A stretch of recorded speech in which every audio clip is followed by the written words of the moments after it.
Title: Millionaire pretends to be broke to test his poor fiancée, but what she did shocked everyone. It was a stormy Thursday night when Daniel Crestwood, one of New York's youngest self-made millionaires, pulled his luxury car to the curb, parked it out of sight, and stepped into the bitter cold with nothing but a duffel bag, a worn hoodie, and a secret. To anyone passing by, he looked like a man down on his luck. And that was the point. Daniel had built his fortune in tech, launching a startup at 23 that later sold for millions. He had everything: wealth, properties, influence, but all of it felt empty without someone to truly share it with. Then came Lila Morgan. She wasn't like the others. Lila worked double shifts as a barista, supported her aging mother, and never once asked for more than she gave. She believed in handwritten notes, potluck dinners, and second-hand books. She loved Daniel fiercely, but she'd only ever seen him as an ambitious freelance developer. Never the millionaire mogul he secretly was. After 2 years of dating, Daniel was ready to propose.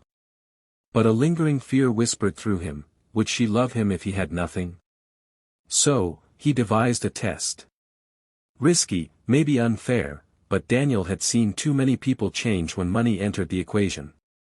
He called Lila that night.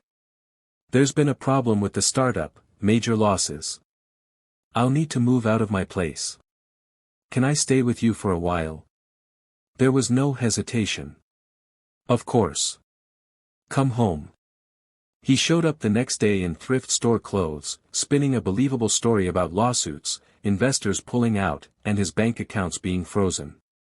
Lila didn't ask questions. She pulled out a sleeping bag, offered him half her sandwich, and made him tea with the last of the sugar. For weeks, Daniel lived as a broke man.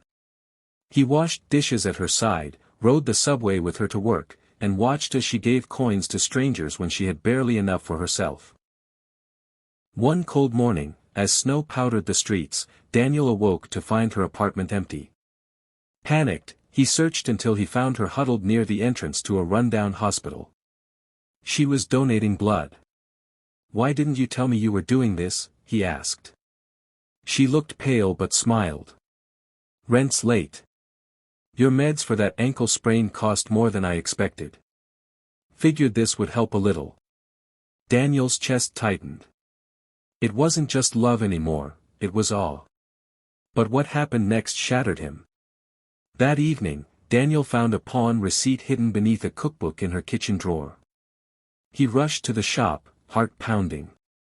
There, behind the glass, was his grandmother's heirloom ring, the one he had once given Lila on her birthday because she adored vintage things. She had pawned it. For him. He broke. That night, he confessed everything. The fortune. The lie. The test. Lila sat silently as he unraveled.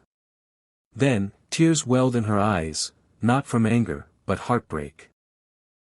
"You thought I loved your money more than you?" Daniel dropped to his knees. "No. I hoped you didn't. But I needed to know." Lila was quiet for a long moment. "You didn't need to test me. You needed to believe in me." Silence stretched.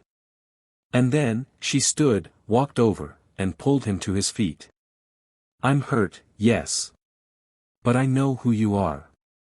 The man who offered to share nothing with me and made me feel like I had everything." 2 weeks later, the city awoke to a front-page story: "Millionaire's test backfires in the most beautiful way." Daniel had not only restored everything Lila had sold, he bought her the bookstore she'd always dreamed of owning. He renovated her mother's home. He donated millions to blood banks and housing shelters, sharing their story along the way. But most touching of all, he proposed with the same vintage ring she had once given up, for him. Moral: true love isn't found in wealth or grand gestures. It's in quiet sacrifices, shared burdens, and the belief that someone would give you their last coin without ever asking for yours. Because sometimes, the richest people in the world are those with the fewest possessions, but the fullest hearts.